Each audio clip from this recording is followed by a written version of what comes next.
Thank you. We have met here today, at least the three of us, along with you, to celebrate the all too brief life of Professor Abhijit Sen. But don't mind if I don't call him Abhijit. I'm not used to it. We have always called him Manik. Now, as you know, in a lot of families in Eastern India and probably in other states of India as well, people have two names.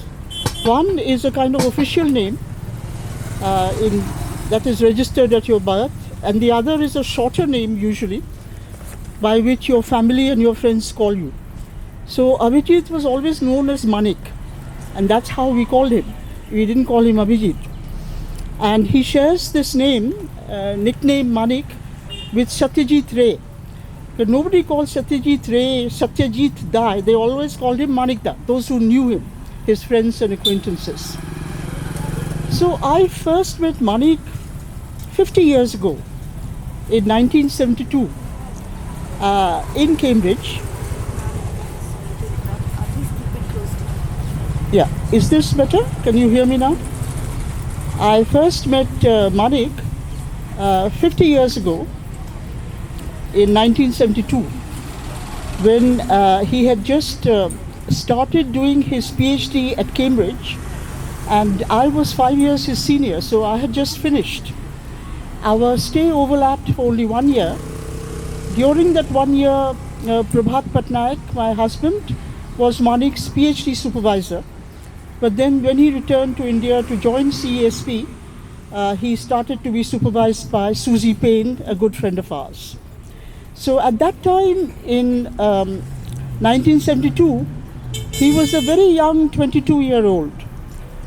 And I did not meet him again until 1985, a dozen years later. In fact, I last saw him in 1973 when I came back to India to join JNU.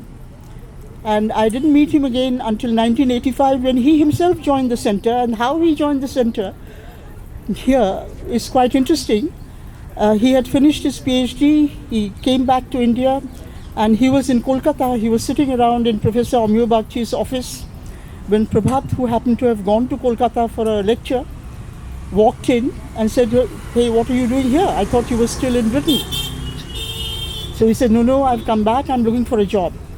So then Prabhat said, "Why don't you join us at CESP in JNU? Because we have an associate professorship which is vacant." And in fact, he did join us. So from 1985, he was a professor with us at CESP. Now, Manik was a very unusual person by Indian standards because it's not so common in our country, but abroad it is more common. He combined in himself a very sound grounding and grasp of economics as a discipline and every aspect of economics, because he had taught for something like a decade in 4 or 5 different universities in UK before returning to India. So he had a very sound grounding in the discipline, but at the same time he came from a family of public servants, people who had served the government in very distinguished capacities, and he was also inclined in that direction. So this combination of academic administrator is rather rare to find, and in the 15 years or more than that Manik held various posts in the government, he never gave up teaching. That is, he never left JNU to do government work. He always took leave and he came back again, and when he was in the planning commission, he combined his work there with continuing to teach without pay in JNU. He took his classes even though he was in the planning commission. So this is a very rather rare combination. When he was asked to become chairman of the Commission on Agricultural Costs and Prices, the CACP, we were in this country going through a very tumultuous phase because the Indian economy was being opened up to global trade.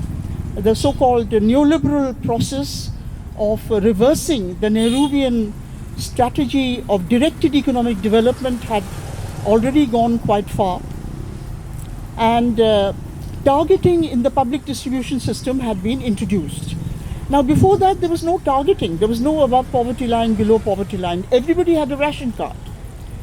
Our family had a ration card. We used to lift rations regularly, and of course, we did not lift all rations. We mainly took sugar during the festival season, but our ration card would be used by those who served us, those who cooked for us or drove for us, and so on.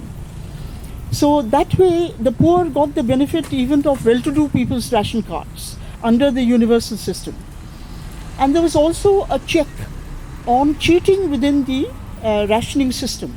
If there was, if people were not being given the full measure, if there were delays in supplying rations by the fair price shop owner, then they would come and complain to us, and then we would go and take up the issue. And that worked, because very often poor people are not listened to, whereas people from well-to-do educated backgrounds have to be listened to, because then you can threaten them with punitive action if they do not follow the rules and provide rations on time, and so on. Now, one of the most important pieces of work that Manik did at that time, which nobody talks about, so I thought I'd mention it to you, is a study that he did when he was in CESP, along with a Mr. Singh. I don't remember his full name, which was essentially looking at the cost of production in the United States and in European countries compared to the cost of production in our country, in China, Egypt, other developing countries, for the major food grains, cotton, and so on. Now, you see, from the mid-90s, in fact from 1994 onwards, when India became a signatory to the World Trade Organization and its signatory to the Agreement on Agriculture, there was continuous pressure on us to open up to the global economy, to remove the quantitative restrictions we had on our trade, to reduce our tariffs which we had, to protect our farmers against highly subsidized global products, low-cost products, which came mainly from the advanced countries. And this pressure was coming not just through the WTO discipline, through the Agreement on Agriculture, it was coming through, over and above this, individual Western governments like the United States, the OECD countries, even the Cairns group, Australia and others, putting incessant pressure on the Indian government to open up to global trade and to basically to replicate the colonial situation when we were a completely open economy, even faster than the Agreement on Agriculture wanted us to do, that we were mandated to do under by signing the Agreement on Agriculture. There was all this political pressure which was going on at this time, from 1996 onwards. And I remember I had written a paper published in EPW in the budget issue of 1997, pointing out that the advanced countries gave huge subsidies in a very dishonest manner to their own farmers, because these subsidies, they had said, were non-trade distorting, and they had conveniently moved it into something they call the green box, and they said we don't need to reduce these subsidies. Now, a subsidy is a subsidy, whether you call it green or red or yellow or whatever color you give it, So they were going ahead heavily subsidizing their farmers even after signing the Agreement on Agriculture by simply shifting, their product price support to what was called direct cash transfers. And this was very unfair to the developing countries, because the developing countries do not have the kind of budgetary resources. And anyway, the US has 2 million farmers. India has 120 million farmers. It is administratively impossible, even with our limited resources, to reach these farmers. So it was extremely unfair to developing countries. And Manik and this Mr. Singh had produced a paper at that time which showed that the cost of production of many important crops, the cereals like wheat and cotton and so on, in the United States and in the European countries, actually the cost of production was so high that without subsidy, there would be negative value added. In other words, far from meeting even the farmer's consumption requirement, the farmer's income, even the basic material cost of production would not be covered by the global price. The only way that these countries could compete against India, China, Egypt and so on was in fact by giving massive subsidies to their farmers, you know. And so this study by Manik and Mr. Singh was extremely useful. I don't know why nobody talks about it, but because this kind of unfair trade and heavy subsidies are still going on in the advanced countries, whereas the developing countries are being bullied and pressurized for more than a decade now that they should give up whatever meager subsidies they give to their own farmers. They should stop stocking food grains to ensure food security for their own populations. This kind of pressurizing has been going on now for more than a decade, in the Doha round onwards. So Manik was a person, you know, if you are a scholar administrator, then you need to be not only very well up on your economic theory and extremely well up on your facts, know exactly what is going on in a fast changing and complex global economic scenario, but you also need to have a very robust and down-to-earth common sense. And that is what Manik had. That is, he never fell into the kind of fallacies that a lot of formal economists very easily fell into. So he realized from the beginning that, you know, the Indian farmer was being exposed to unfair competition from heavily subsidized products from the advanced countries. And the other question, other matter on which he is very often quoted is the fact that after his stint as chairman of the CESP was over, he was asked by the NDA government to continue as the head of a high-level committee on long-term grain strategy, or whatever it was called. What was the exact title? High-level committee on long-term grain policy. Grain policy, not strategy, grain policy, yeah. Now this was probably, I think, in 2002, if I remember correctly. And for almost a decade before that, this country had been seeing a very steep fall in per capita production and availability of food grains, which nobody paid much attention to. The professional economists didn't even talk about it. Now, I was repeatedly writing about it and saying that this is a very dangerous trend. This is precisely what had happened during the colonial period as well. But there was a fallacy that academic economists fell into, which Manik never fell into, and that was a very simple fallacy. They said, in fact, somebody as important, a Nobel, he went on to get a Nobel Prize later on, Angus Deaton, even wrote in a paper when we were having a debate about this falling per capita grain production and availability. So he wrote along with Dres that, look, there's nothing to worry about, because this falling thing is quite, grain availability is quite normal. When a country's per capita income rises and the population becomes better off, then they shift away from food grains to preferred better food items, to milk and milk products, and to vegetables, fruit, to chicken and eggs, and meat and things like that. In fact, this is called dietary diversification. So when per capita income rises, there is dietary diversification. So naturally the per capita absorption of food grains will fall.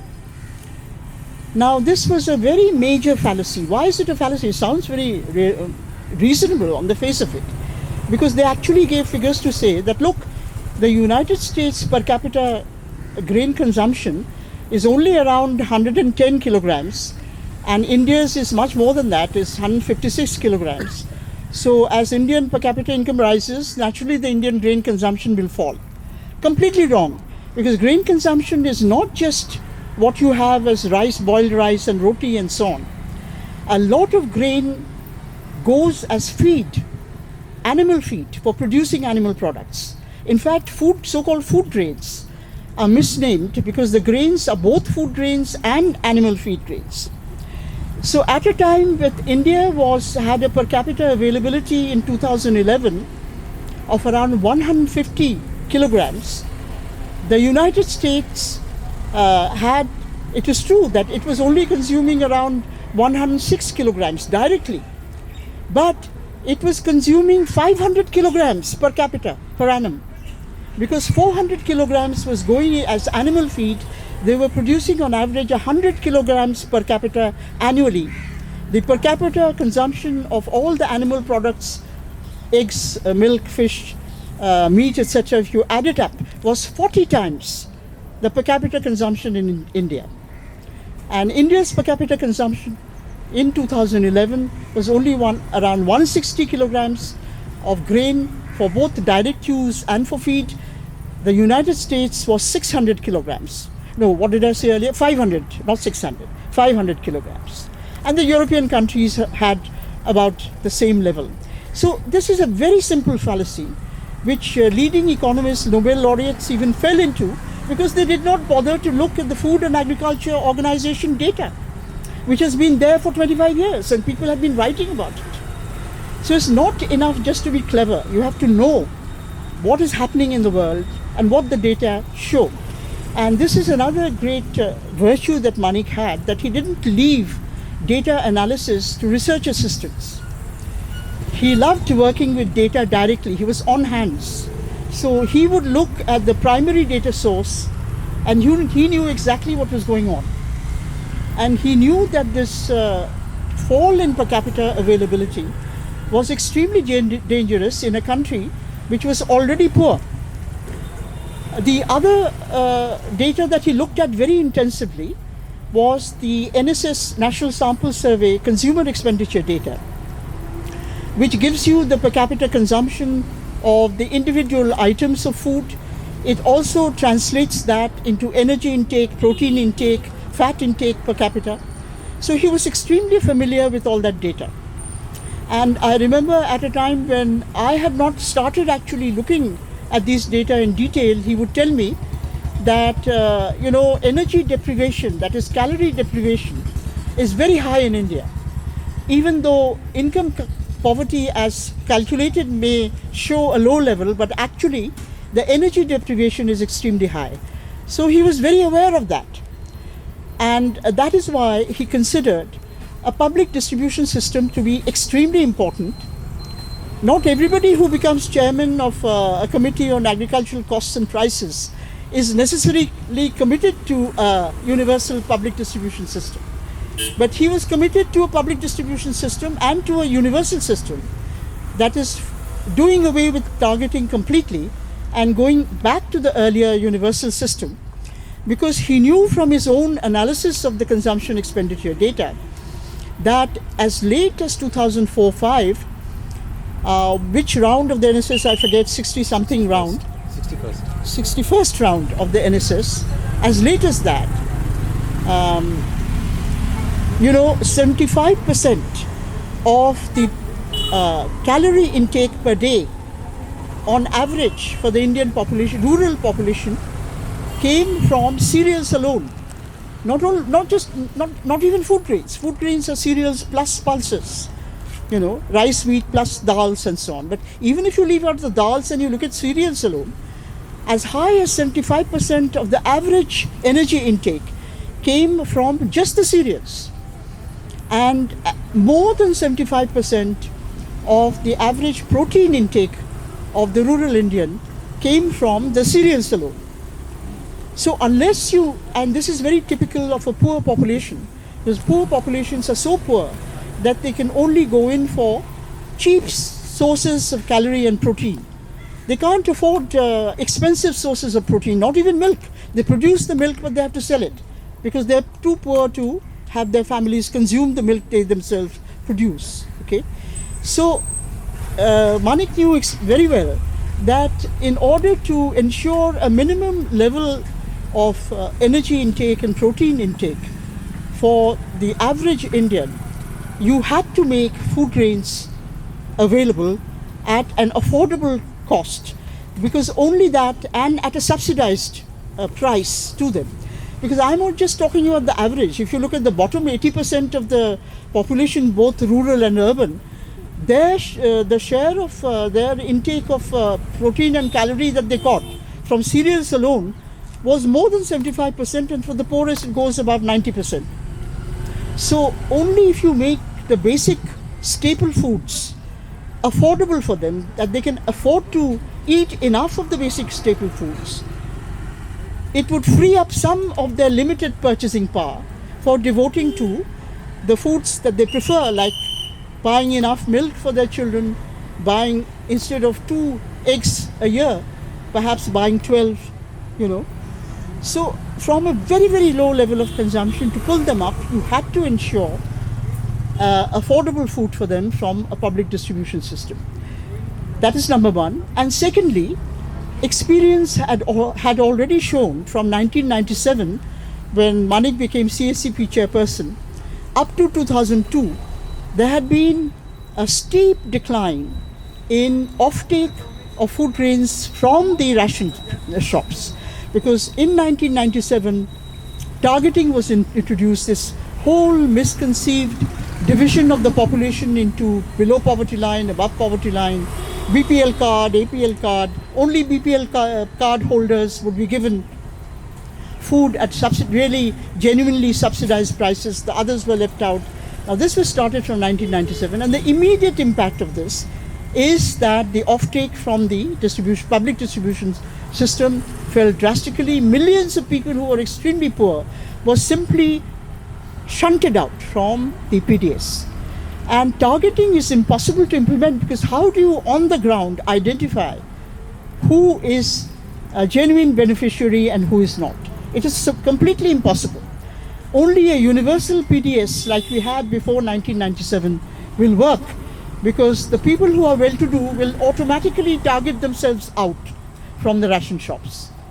You know, sometimes I thought the quality of the rice from the ration shop was not very good.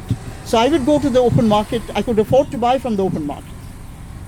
Those who cannot afford to buy from the open market use not only their cards, but also my ration card to lift rations. And at least they had, you know, if not enough, at least some amount to eat.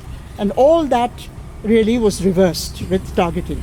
So this is a very important objective that Manik followed throughout his stint in government, that he argued for a universal PDS, and he argued against making, you know, food grains non-affordable for the poor. Now, finally, I've taken quite a lot of time, and there are other speakers. So I would like to wind up with a couple of funny stories about Manik. One of them, I was myself present, so I was witness to that. The other one we heard from him. Now, you know, if you look at his, those of you who have not met him personally, if you look at his photos, you will see that in terms of his personal appearance, Manik was actually quite unusual, because he had this long flowing beard, and he had this large, very thoughtful eyes. He had a rather close resemblance, I think, to what Maharshi Mahesh Yogi would have looked like in his youth. So, you know, yeah, you look at the photographs of Maharshi Mahesh Yogi and you look at Manik, and you can see the resemblance. So, when we were going once in, I think it was 1997, so one of the United Nations organizations had invited Manik and also me to present a paper on poverty in New York. Why I was invited, I don't quite remember, because I had not done any work on poverty up to that date. But Manik had just joined the CSCP. He was extremely busy. So he said to me that, look, can you write up this paper as a joint paper? I just don't have time. I said, sure. So because Manik was doing, you know, was really busy from morning till night.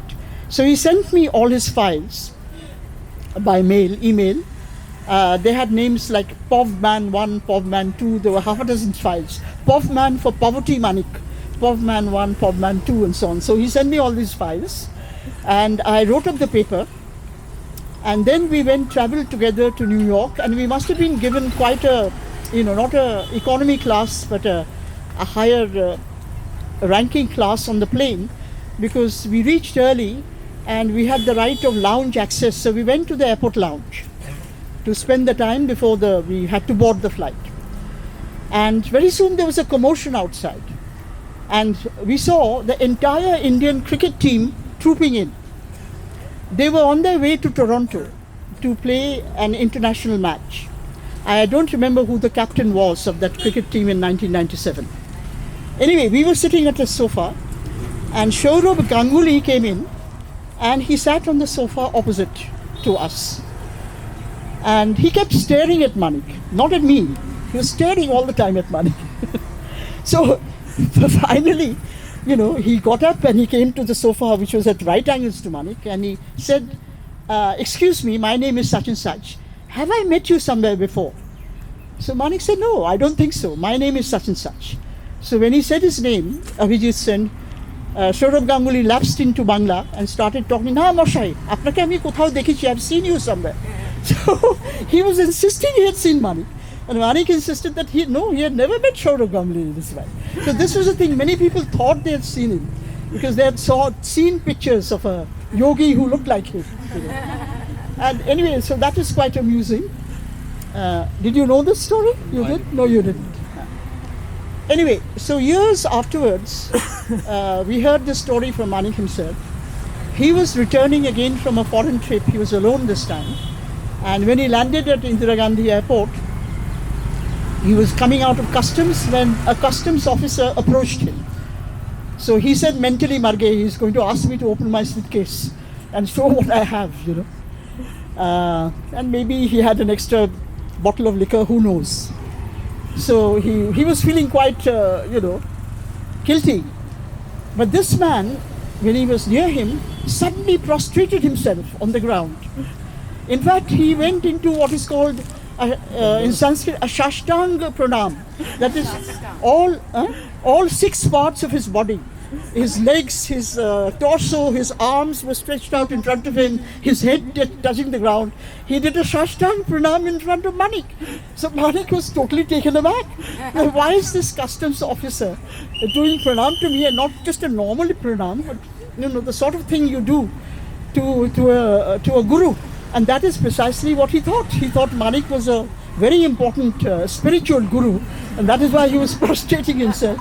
So when he came back and we met him, he was roaring with laughter when he was recounting this incident. And so we told him that, look, Manik, if you insist on keeping this beard and looking the way you do, then you can't blame anybody. Anyway, if you get thrown out of the government or some reason thrown out of CESP, you have a very bright future as a godman before you. So that is it. I think I will stop there, though there's a lot more I could, talk. But we have to, not be moan and groan that he was taken away in an untimely fashion from us, but celebrate his life, the contribution that he made to this country, because after spending a dozen years abroad, he came back, and the 37 years that he spent here, he served not only as an academic to generations of students in JNU, but also he served his country. And he never thought in terms, even though he was so highly qualified, he never thought in terms of even taking a visiting professorship abroad or going out and taking a holiday anywhere. It was just a continuous round of work for him, both academic as well as in the government. And he was universally highly regarded, not only for his academic achievements, for the soundness of his academic background. He was listened to with great respect by people from every background, every political spectrum, but also for the very high level of integrity and probity that he showed in public as well as private life. So thank you for giving me this opportunity to talk to you.